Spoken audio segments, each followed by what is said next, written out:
There are two kinds of people in this world. The people who fail to do what they know they should, and those who keep doing things they know they shouldn't. Guess what? You're both. Hi, I'm your host, life and business coach, Marcy Barker, aka your loving kick in the pants.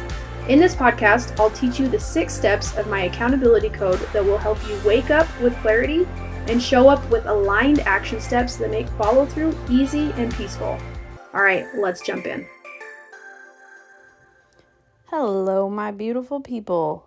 Today, I am so excited. I'm actually en route to go to my next retreat, and it's going to be a blast. And I thought, why don't I just post a podcast about retreats? Because when I first started my podcast, I actually pre-recorded about 15 episodes with my clients at my retreat. And that's not going to happen for this upcoming retreat. However, I will share a ton of tips today about how you can do your own retreat and sell it out and have a really fantastic time, because that is all that's on my brain right now. So today we're going to talk about how to plan your perfect retreat and one that actually makes you money. So profitable. We're going to dive into every topic you can think of when it comes to planning a successful retreat that will elevate your tribe, brand, and bottom line. And if it just sounds like I read that last sentence, it's because I did. I totally created a course in a couple of days about planning a retreat because I love doing retreats and I just get a lot of questions about this. So I'm going to follow the outline I created in this course, and then I'm just going to kind of ramble off some different things that I think you'll find helpful. So the first thing is how to create an awesome retreat theme and style. This one's easy for me because everything I do is about the accountability code. So my retreats are all about accountability. Now, I guess I should say before we dive in, I've hosted, co-hosted, facilitated over a dozen retreats, and I've done them close to home. I've done them across the country, and I've done them across the ocean. So my retreat experience is pretty expansive when it comes to what to do, what not to do, things I've learned, stuff like that. And having a theme or the style of retreat makes all of the difference. And the reason why I absolutely love accountability retreats is because retreats are so transformational, but they can stop the moment you leave the retreat because it might be a very different situation than what you're used to at home. So my job or my goal with all of my retreats is to help people feel and do something and then take that into their daily life. So a lot of times when I would co-host a retreat or speak somewhere, I would always tell the retreat organizer, my job or my goal is to help people integrate what they've actually learned so that when you do another retreat, they are so excited to come back because they actually took what they learned and implemented it into their daily life. So if you're going to do a retreat, you need to have a theme. You need to know why people are coming. And I actually had this conversation in the car yesterday with my kids. We talked about the difference between a retreat and a vacation. And I would say, to sum it up, a vacation is kind of you spend a lot of money knowing you're not going to get anything out of it other than your vacation, which can be great. A retreat can be better. However, it's a much different purpose, but a retreat is something you invest in for a specific purpose to get something out of it. And retreats are actually pretty awesome because you're not dragging along all of your kids. And like I said, it's a much different purpose. But now I got to backtrack because I also do retreats with my daughters. We do our mother-daughter retreats. And so I'm totally bringing them along for my retreats. But they have a job and a purpose, and each of my girls knows exactly what their job is at the retreat. So again, much different than vacation. All right, the next thing is you have to make your retreat awesome and meaningful, because if you don't put the work behind it, it's going to be like a glorified vacation. But here's the downside to having no plan or making it not meaningful.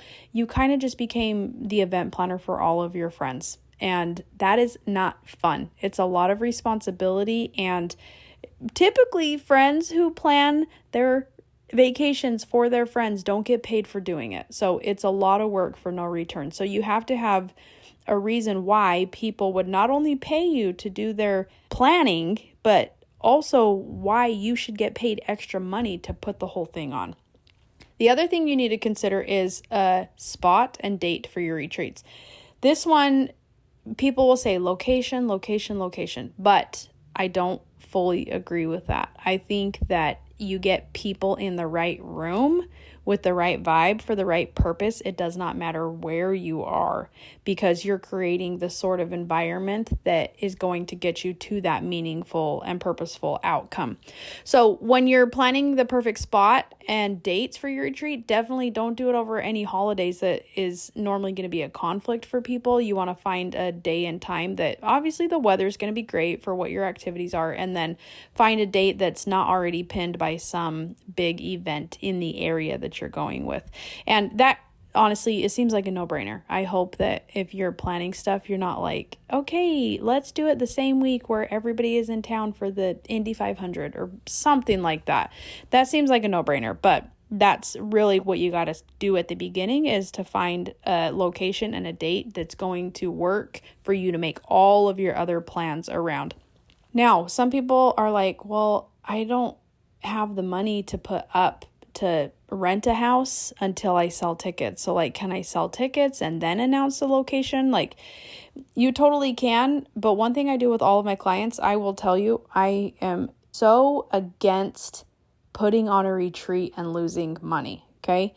I have been to quite a few retreats where people are spending their own money to make it happen. And then at the end of the day, they're like, oh, that actually cost me money. I didn't even get to stay for free. Like, I paid for other people to stay. And that's where my money went. So in this course I created, I made sure to put an entire expense form, an Excel spreadsheet, so that you can see like, how many tickets do you have to sell? How much money are you putting into the organization of this stuff? And ultimately, how can you make money from all of the work that you're doing? Because retreats are a big deal. A lot of people spend way too much time planning a retreat when they wouldn't if they knew how much money they were going to make per hour or per retreat. So having some smart money planning in place is going to be crucial. And if you're not willing to do the numbers when planning a retreat, please don't even waste your time. Just don't even do a retreat, because you might as well just plan a family vacation if you're going to do all the work and not get any money on the back end. Another thing something that I put a lot of time into is the schedule of my retreat. And I've been to retreats before where people are sitting around a lot and it's kind of boring. It doesn't happen very often. I like to go to retreats to meet people and to make connections. And I have found, for me personally, if I have too much time to sit around, then I will waste it on my phone. And I don't like that, because I just get these moments where I'm like, I didn't pay to come to a retreat to sit on my phone. So when other people are sitting around on their phone, that also makes it really difficult for me. So one thing you can do to prevent that is to put meaningful activities into your schedule, and also schedule free time on purpose where there's no plan, there's no agenda. People can go and do what they want, and give them options for their free time. Can they go to the lake? Can they read a book? Can they go on a walk? Is there a hike? Are there bikes to ride? Having everything put into the schedule makes each portion of your event have an intention, and people know what to expect. And when people know what to expect, then it's easier for them to feel good about what's happening. So a schedule is needed. I highly recommend you print the schedule and you put it on the wall for everybody to see it. And another side note, keep the schedule. There is nothing worse than going to a retreat when somebody says lunch is going to be ready at noon, and it's noon and there's no lunch, and the kitchen's not even prepped and ready, and the person who is supposed to make the food is nowhere to be found. I have been to retreats where that has happened. So put it on the schedule, post it on the wall, and make sure that your admin team knows what the plan is. I am a big fan of sending out the schedule ahead of time so people can know what to plan for. All right, make sure that everyone sleeps and eats happily. Now, this one can be a little tricky because I personally don't love to make all of the accommodations for crazy eating styles because it can be a lot. I do put in my retreats in the sign-up process a disclaimer that I will do my best to work around their preferences and their allergies, but if I send out the menu and they're not okay with it, then they need to figure out other things to do. I've even had one person come to a retreat and she brings all of her own food just because she has trust issues. Like, she does not trust anybody to make her own food. So you will run into people like that too. So if you can put things out there ahead of time, then you can prevent a lot of things from coming up, which I'll talk about that one in just a second. But everybody's sleeping happily. One time I booked a house. It was massive. It slept like Yeah, 45 to 60 people. That was what the capabilities were. And there were triple bunks in this house, and I put everybody in every bed that I could. Some people were like, I didn't really love the top bunk. I hit my head in the morning. And I was like, what? You hit your head in the morning? Like, I am so sorry. I would have never even thought to check if that was going to be an issue or not. I knew triple bunks are not favorable, but we don't spend a lot of time in the bed at the retreat. So that was food for thought when somebody told me that. Also, a lot of people like to do their retreats by the cost is higher for a certain bed or a certain room. And that is something that you'll want to consider too. Like, again, it goes back to the purpose of your retreat. Why are people here? Is it a lot of relaxation and pampering, or are you doing an adventure retreat where you're hardly going to spend any time in your room at all? Making sure everyone eats and sleeps happily really goes into the prevention or the setting the expectations so that everybody is going to be comfortable. I did have a client who came to the retreat and she asked for a room on the main floor, and I was like, totally, we can do that, because she has flare-ups in her health where sometimes stairs are not easy for her. So I put her in the room that would make sense for her. And then I had somebody else come to the retreat and they're like, oh, I hurt my knee. I can't do any stairs. I need that room right there. And I was like, that room is taken. And because I didn't know about all of the accommodations that needed to be made, it made moving things around very difficult. And actually it stressed me out big time. So I have done some things for future retreats that make sure we don't ever run into that issue again. So make sure that you are understanding what the house can offer and that you're placing people in the place that makes sense for them. And then comes back to the planning of like, are people willing to pay more for their own room, or do people want to share a bed?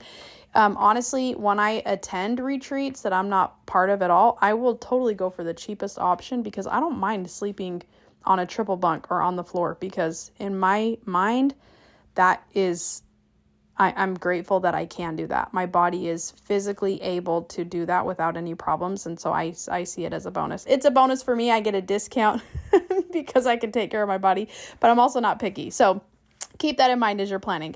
All right, now we're going to talk about dealing with problems and surprises smoothly. So just like I talked about, like the sleeping accommodations, I had everybody sign up for this retreat. Everybody paid the same price. So whether you were on the top of a triple bunk or you got to share a queen or a king bed, like the price was the same.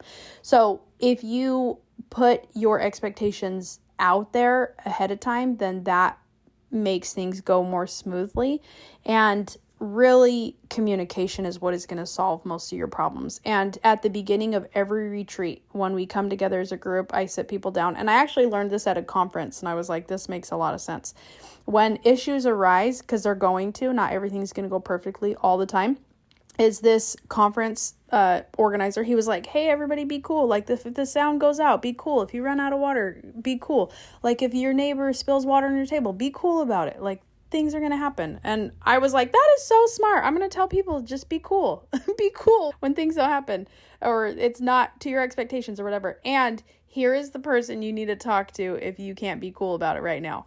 And dealing with problems and surprises smoothly really is in communication and prevention and preparation. So we talk about that in this course. And you guys, I'm like halfway talking through it. I feel like I'm going through it really fast because there is a lot of content in this course, but you guys, my retreat is next week. So hopefully the next podcast episode I have for you after this one is all about my retreat, and maybe we'll have some little guest appearances from some of my clients.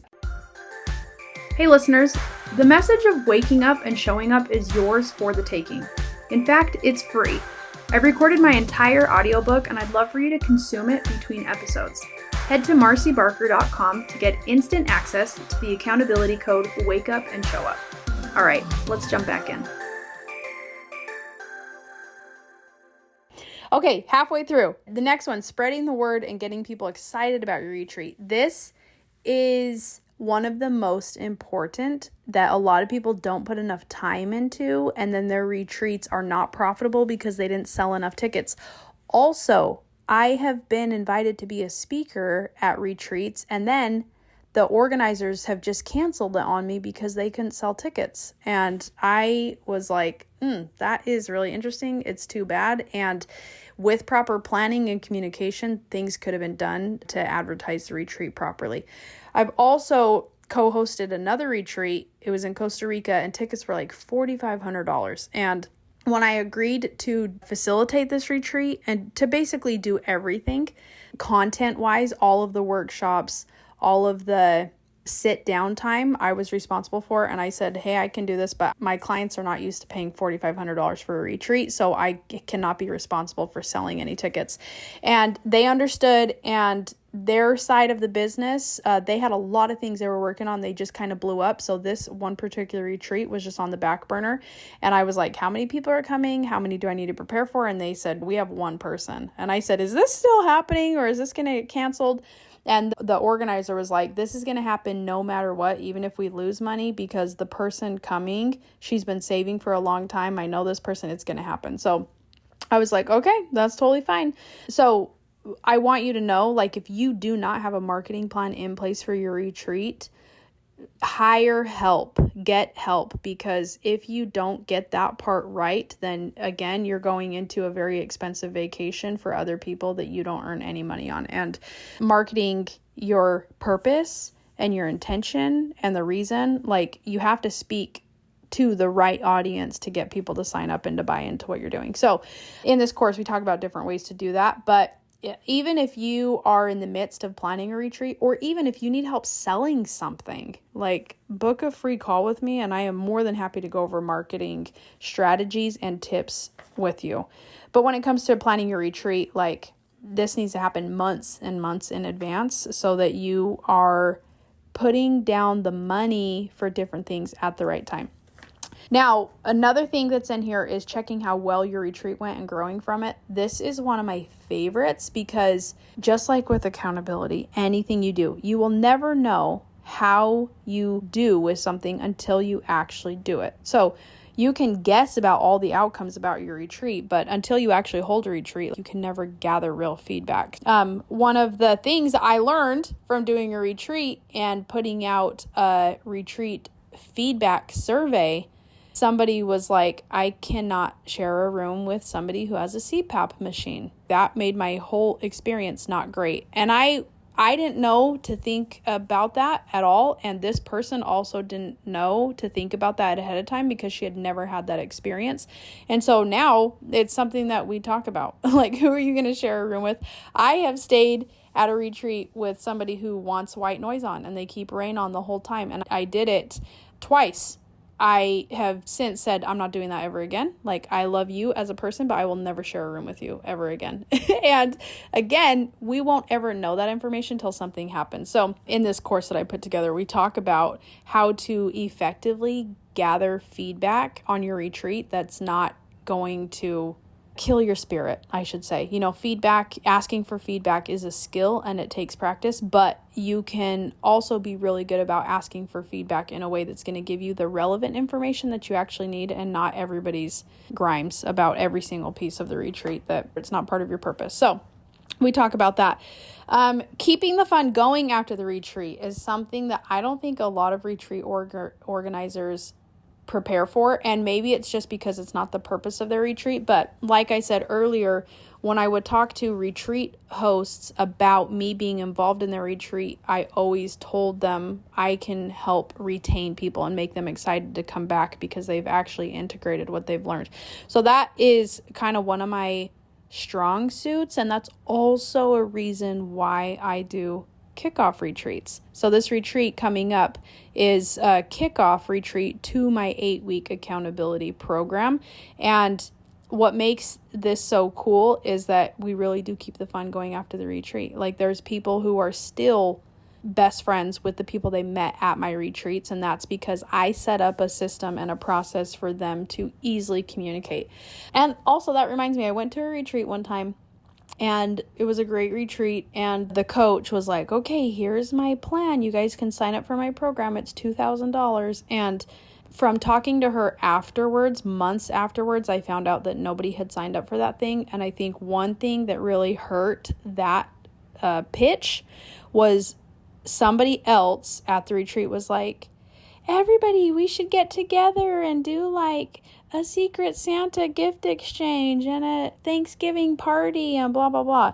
And the hosts friend was like, this person set it up so you guys, like, everything is here so you guys can continue to stay in touch.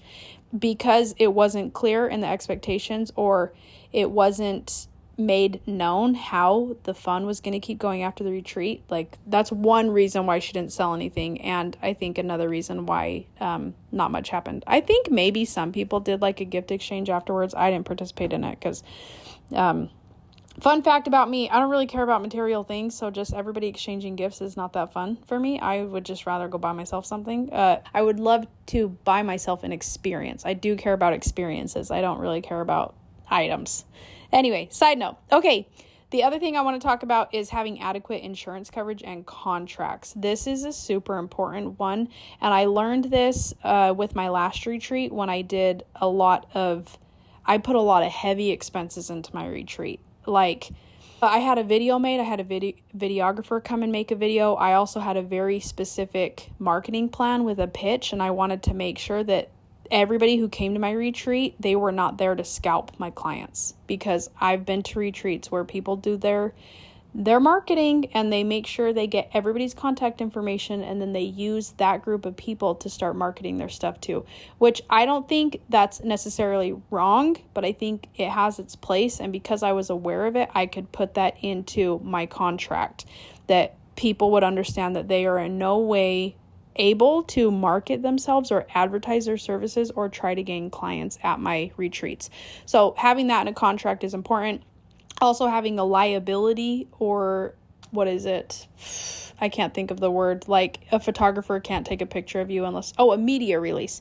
So I also have that in a contract. And then having adequate insurance. I learned this not really the hard way because I was lucky, nothing ever happened, but I hosted a retreat in a place that it was off season because it was a cheaper deal, and I thought that we could still plan around it. It was fine. It turned out fine. But some of my people who were supposed to be involved, they canceled on me because the weather was so bad. And it was like snowpocalypse, and people were like, I don't know if I can come. And a lot of people were really questioning if they should make the drive to the retreat house because of the weather. And I also had somebody who was like, I can't come because of this. And that's where I learned about traveler's insurance, because I told them, I can't give you a refund. Like, I literally bought everything, and you told me yesterday you can't come and the retreat is today. That's just not going to fly. But if they did have some sort of traveler's insurance that protected their purchase, they would have easily been able to recoup their money. So having adequate insurance is something we talk about a little bit, but it is also something that's like, let's do everything we possibly can to prevent anything from happening. But in the retreat space, in the traveling world, COVID changed a lot of things. So having adequate insurance is something that you do need to consider when you're putting on a retreat. Okay, you guys, I still have like 6 different sections in here, and I want to share them all with you. This podcast is becoming longer than I normally do, but I do want to tell you, as of right now, I don't even know when I'm going to make this course available. I just put it together because I was so excited one day, and I just was like, I want to put this together. So I did, because Member Pages, my husband's platform, makes it extremely easy to put together a course really quickly. But in this course, there's also a retreat planning checklist. There is a budget tracker for an Excel template so you can put all of your numbers into. I also have a marketing action plan. I give you the template that I use for feedback and improvement. And then I also have a template of bed assignments and the agenda and everything. And then there's also a bonus section, which maybe if you listeners tell me you want a part 2, I can do a whole podcast just on the bonus section, because that's kind of like not nitty gritty. It's almost like, let me tell you the things that you would have never guessed happened at a retreat. So the bonus section say horror stories, what not to do. Second one is to partner or not to partner, which is one of the biggest make or break decisions you'll make when it comes to planning a retreat. Host self-care before and after. That's a big one. And tech tips for retreat success. That's important. And then creating meaningful souvenirs and swag. That's a whole conversation that takes a lot of your time and attention if you choose to include that in your retreat. And then the last bonus section is elevating your retreat content by bringing in workshops or guest speakers. So there's a ton in here, and I wanted to share it just because I was like, it's my retreat. It's coming up. I've put all the finishing touches on it, and now it's game time. So I'm super excited for that. And if you are in the coaching space at all, or if you do anything where you think a retreat would elevate your brand or your tribe or help you make more money in your business, then please book a call with me. I'll be more than happy to share this with you. And if you want access to this course when it does go live, then I'm more than happy to give you the information there too. When I figure it out. After my retreat is over, I'll figure out those next steps. But I hope you enjoyed this podcast and kind of got your wheels turning on what the possibilities are for you. Or if you've done retreats or women's events or anything like that, maybe this podcast episode helped you refine a few of the things that maybe you hadn't thought about before. So let me know if you want a part 2 to this podcast where we go through all the bonuses. But until then, I hope to talk to you with some fantastic updates on how my retreat went. Hey friends, I want to thank you for listening to this episode of Your Loving Kick in the Pants. If you got any value out of this episode, I would love for you to drop me a review or share with a friend what you learned. All right, I'll see you next Wednesday for Your Loving Kick in the Pants.